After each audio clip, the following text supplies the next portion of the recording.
आज का हमारा टॉपिक है क्लास 11th के लिए एटॉमिक नंबर, जो क्लास 9 से 10 से बल्कि इवन 6 से हम पढ़ते आ रहे हैं कि एटॉमिक नंबर क्या है। Since the atom as a whole electrically neutral, therefore the number of positively charge particle like that proton present in the atom must be equal to number of negatively charged particle if cannot applicable in case of ion electron present in it.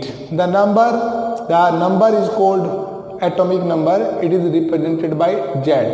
मान लीजिए हमने कोई x element लिया है और इसमें जितने भी नंबर ऑफ प्रोटॉन है या नंबर ऑफ इलेक्ट्रॉन है, अगर वो आयंस नहीं है यानी कि पॉजिटिवली चार्ज पार्टिकल नहीं है या नेगेटिवली चार्ज पार्टिकल नहीं है, तो ऐसे एटम का जो नंबर ऑफ प्रोटॉन्स है वही उसका एटॉमिक नंबर होता है और इसे Z से रिप्रेजेंट किया जाता है। यानी कि Z क्या है? Atomic number. और एटॉमिक नंबर जो होता है Z क्या हुआ आपका?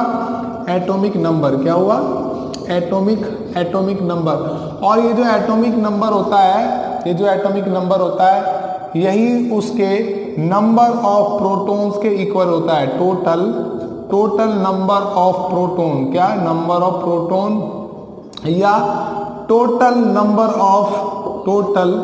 नंबर ऑफ इलेक्ट्रॉन के बराबर होगा। इलेक्ट्रॉन के बराबर होगा। अब बशर्ते उस पर कोई पॉजिटिव चार्ज ना हो। अब दूसरी बात, अगर हमारे पास यहाँ पर उस x एलिमेंट के ऊपर A है, ये उसका मास नंबर होगा। The sum of number of neutron and proton is called the mass number. It is represented by A। यानी कि जो A है आपके पास इस एटम का, वो आपके पास में n+p की सम के बराबर है। Where n is the number of neutron, p is the number of proton, यानी कि total number of neutron and total number of proton का जो सम होता है वो उसका मास नंबर होता है। Mass of electron is negligible, so it is not considered in atomic mass. जो मास नंबर आपके पास हुआ यहाँ पर, वो हुआ number of proton and number of neutron का सम। एक एग्जाम्पल को लेकर यहाँ पर समझने की कोशिश करते हैं। ये हमारे पास एक Na एटम और इसका जो एटॉमिक नंबर यानी कि Z है वो 11 है और जो मास नंबर है वो है 23। तो यहाँ पर जो एटॉमिक नंबर जो है आपके पास, वो एटॉमिक नंबर 11 हुआ आपके पास, क्योंकि जो आपके पास अब एटॉमिक नंबर 11 है तो number of proton, total number of proton आपके पास यहाँ पर कैलकुलेट होकर के आए हैं, वो भी 11 होंगे आपके पास। और टोटल नंबर ऑफ इलेक्ट्रॉन आपके पास यहाँ पर आएंगे, वो भी आपके पास में कितना होगा? इलेक्ट्रॉन की वैल्यू भी आपके पास में क्या होगी? 11 होगी। अब यहाँ पर मास नंबर की बात करते हैं। तो मास नंबर का फॉर्मूला आपके पास है, मास नंबर इक्वल टू हुआ नंबर ऑफ प्रोटॉन या न्यूट्रॉन प्लस प्रोटॉन की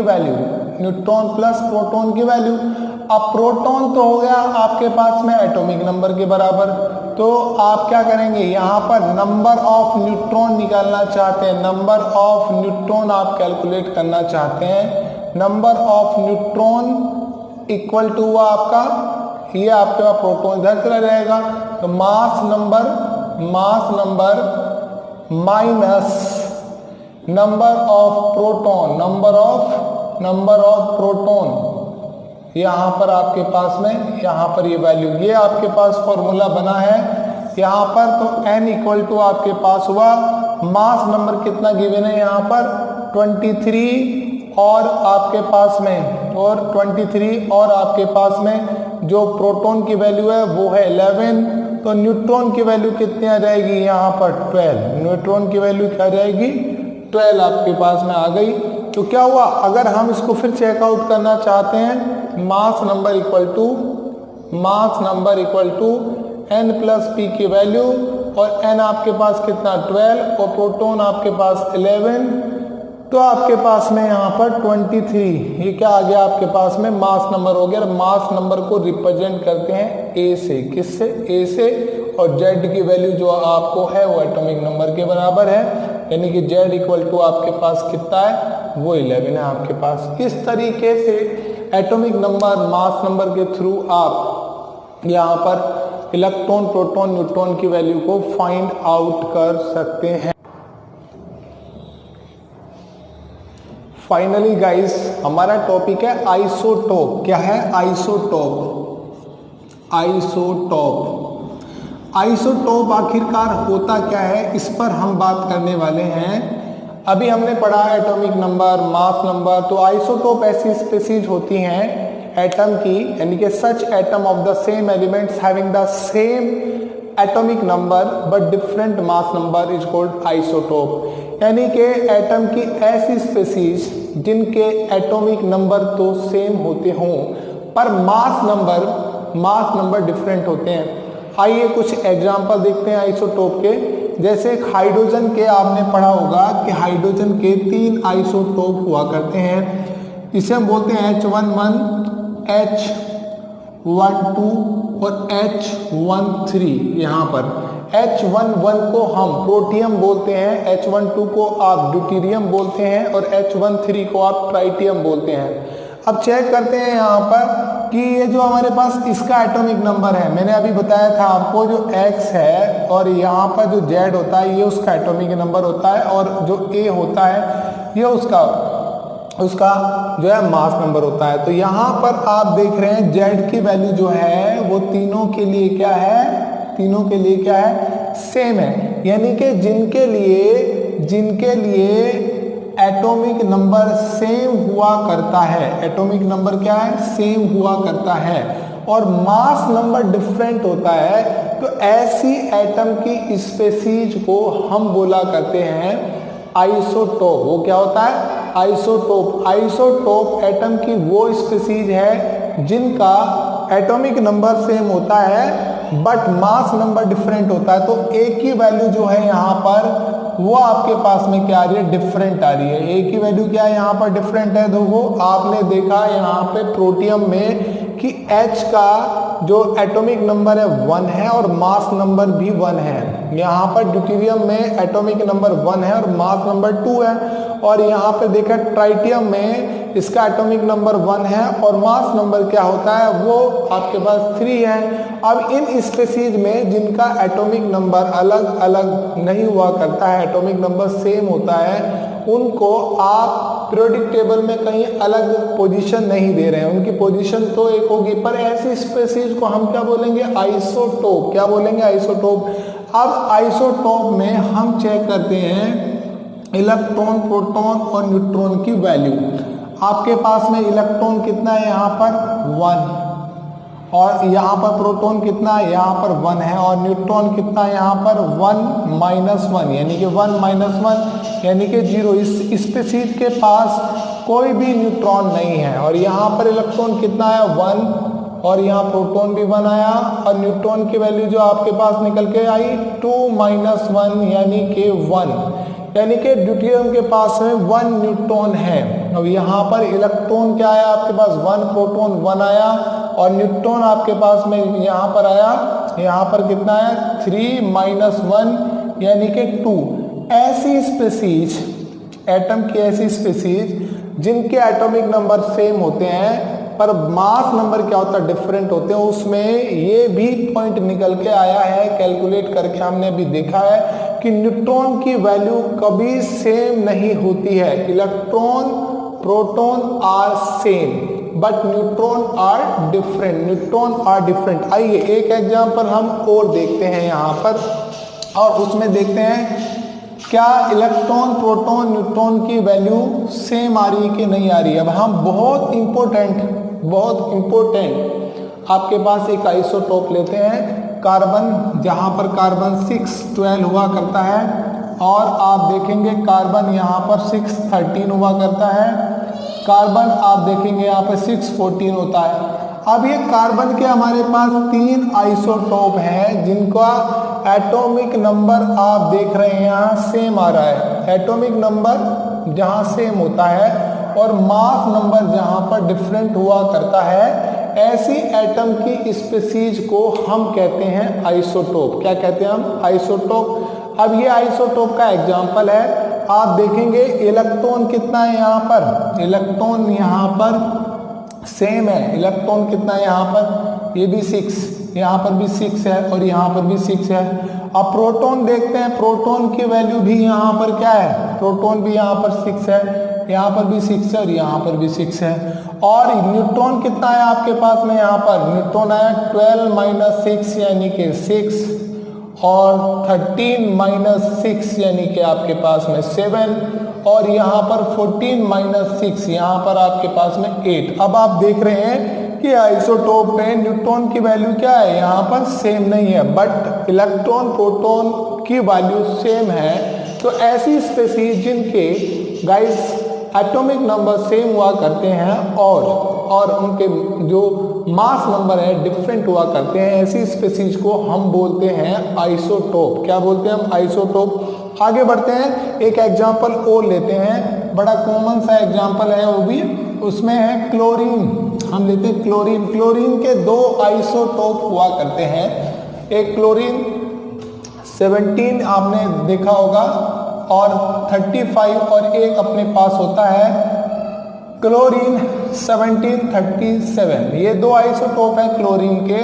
आप देखेंगे इनके भी एटॉमिक नंबर सेम है और जिनके एटॉमिक नंबर सेम होते हैं और मास नंबर डिफरेंट होते हैं, ऐसी स्पीसीज ऑफ एटम को हम बोला करते हैं, हम बोलते हैं, क्या बोलते हैं हम ऐसे? आइसोटोप। अब आइसोटोप इलेक्ट्रॉन कितने हैं यहाँ पर 17 और यहाँ पर कितने हैं, यहाँ पर भी 17 है इलेक्ट्रॉन। अब हम देखते हैं प्रोटॉन। प्रोटॉन यहाँ पर कितने हैं, वो भी 17 है, यहाँ पर भी प्रोटॉन की वैल्यू कितनी है आपके पास 17 है। अब यहाँ देखेंगे न्यूट्रॉन, यहाँ पर न्यूट्रॉन आप देखेंगे तो न्यूट्रॉन की वैल्यू है यहाँ पर वो कितनी आई आपके पास 35 - 17 यानी कि सिंपल सी बात 18 यहाँ पर निकल के आया। और यहाँ पर कितना करेंगे 37 - 17 यानी कि 20 आया यहाँ पर।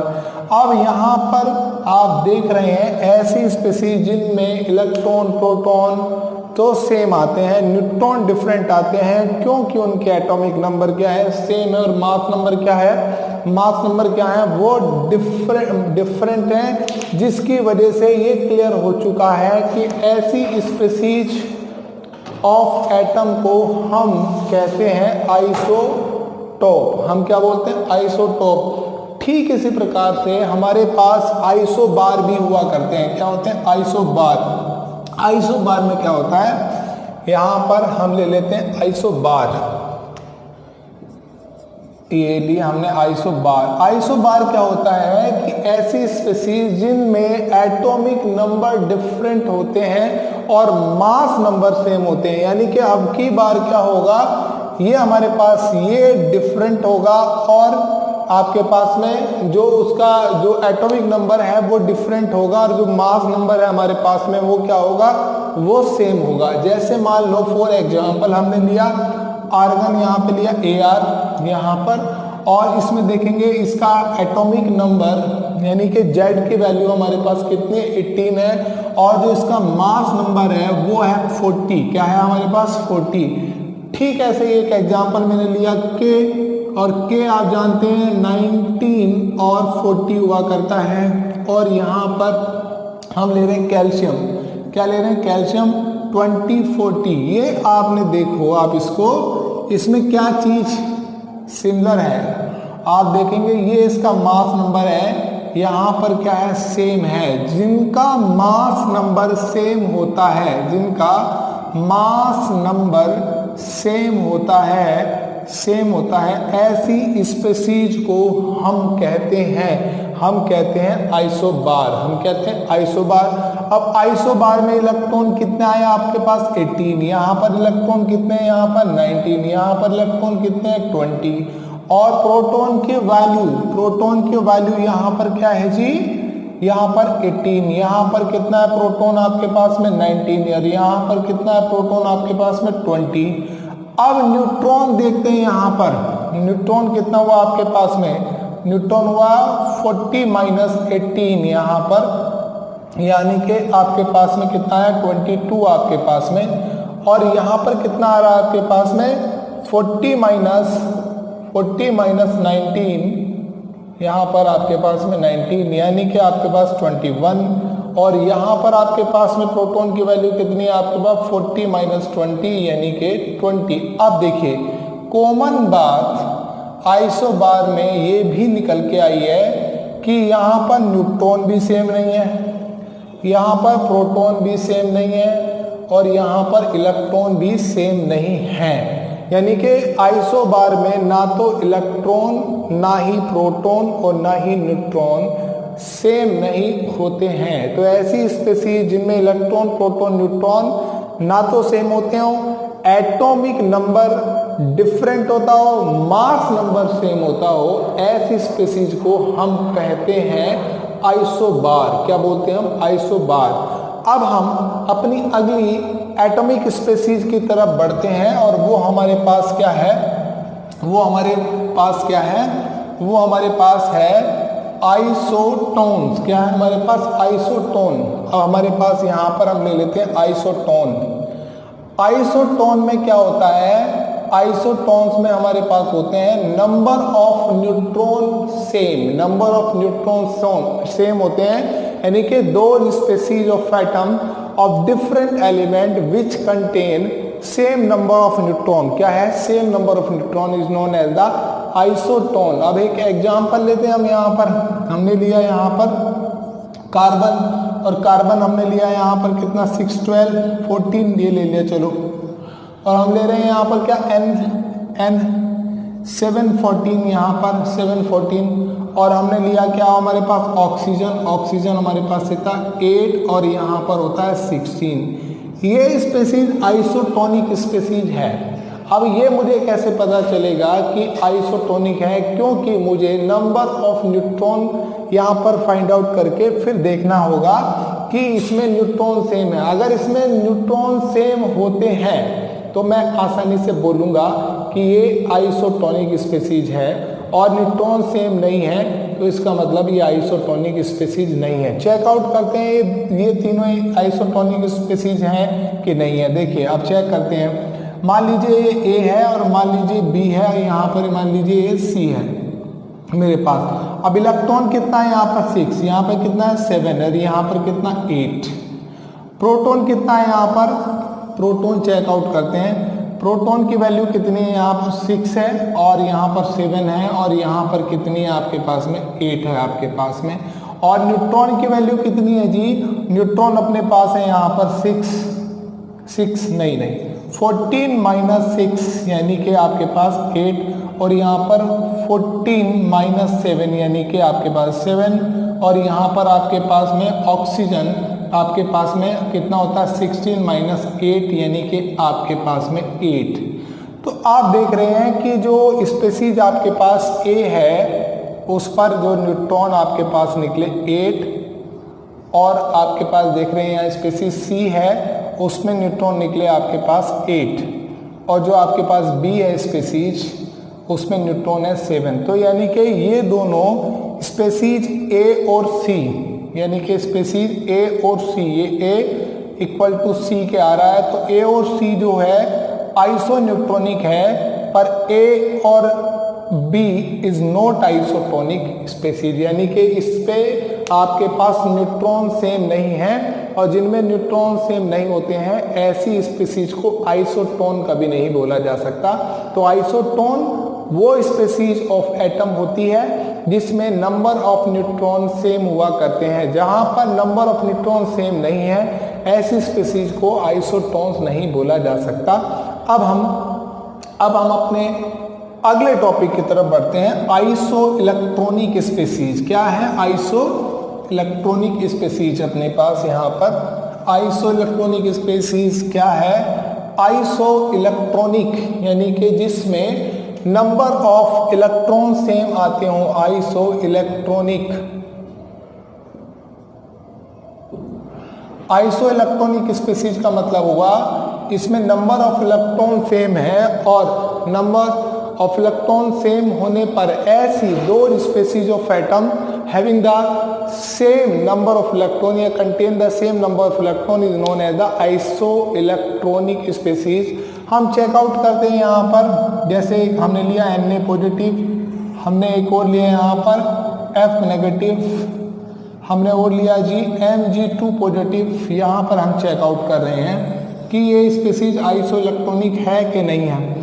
Na का एटॉमिक नंबर कितना होता है 11 और मास नंबर होता है 23, F होता है 9 और यहाँ पर 19 आपके पास हुआ करता है और यहाँ पर Mg होता है 12 और इसका जो मास नंबर होता है वो होता है 24। कितना होता है 24। तो इलेक्ट्रॉन कितने हुए यहाँ पर 11 -1, क्योंकि ये एक पॉजिटिव चार्ज है। पॉजिटिव चार्ज किसी भी आयन पर एटम पर तब माना जाता है जब वो अपने इलेक्ट्रॉन को डोनेट कर देता है। जब कोई एक अपने इलेक्ट्रॉन को डोनेट कर देता है तो उसके पास में यहाँ पर 1 पॉजिटिव चार्ज आता है और अगर कोई इलेक्ट्रॉन को ले लेता है तो उस पर नेगेटिव चार्ज आ जाता है। तो यहाँ पर F ने 1 इलेक्ट्रॉन लिया हुआ है तो इलेक्ट्रॉन कितने हुए 9 + 1 यानी कि आपके पास में 10 और यहाँ पर भी कितने हुए 10 और यहाँ पर 2 पॉजिटिव चार्ज है तो हम उसके एटॉमिक नंबर में से यानी कि नंबर ऑफ प्रोटॉन में से नंबर ऑफ इलेक्ट्रॉन इक्वल है, फिर चार्ज पार्टिकल है। अब चार्ज पार्टिकल यहाँ पे मतलब उस पर पॉजिटिव और नेगेटिव चार्ज है तो यहाँ पर 2 इलेक्ट्रॉन यहाँ पर जा चुके हैं तो उसके बाद 10 इलेक्ट्रॉन बचे। तो इलेक्ट्रॉन अब हम क्योंकि आइसो इलेक्ट्रॉनिक है हमें क्या करना है नंबर ऑफ इलेक्ट्रॉन ही चेक करना है।